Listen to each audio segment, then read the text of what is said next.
गुजरात जहां statue of unity दुनिया की सबसे ऊंची पहचान है, वहीं अब सियासत में आया एक नया मोड़। क्या नर्मदा की जनता ने बदलाव का संकेत दे दिया है? गुजरात के निकाय चुनावों में भले ही बड़ी पार्टियां अपनी अपनी जीत का दावा कर रही हों, लेकिन नर्मदा जिले के नतीजों ने सियासी समीकरण बदल दिया है। आदिवासी बहुल इस इलाके में आम आदमी पार्टी ने मजबूत प्रदर्शन किया है।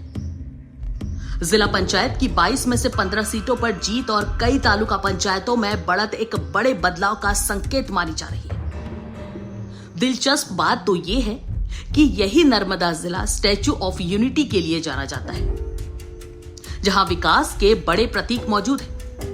लेकिन स्थानीय स्तर पर जनता का फैसला कुछ और कहानी कहता दिख रहा है। विश्लेषकों के मुताबिक ये नतीजे बताते हैं कि मतदाता अब सिर्फ प्रतीकों से आगे बढ़कर जमीनी मुद्दों को प्राथमिकता दे रहे हैं, जैसे शिक्षा, स्वास्थ्य और स्थानीय विकास। इस प्रदर्शन के पीछे अरविंद केजरीवाल के मॉडल की चर्चा भी हो रही है, जो दिल्ली और पंजाब के बाद अब दूसरे राज्यों में भी अपनी पकड़ बनाने की कोशिश में है। नर्मदा में स्थानीय नेतृत्व और जनसंपर्क ने भी अहम भूमिका निभाई है। ग्रामीण और आदिवासी इलाकों में लगातार सक्रियता इस जीत की एक बड़ी वजह मानी जा रही है।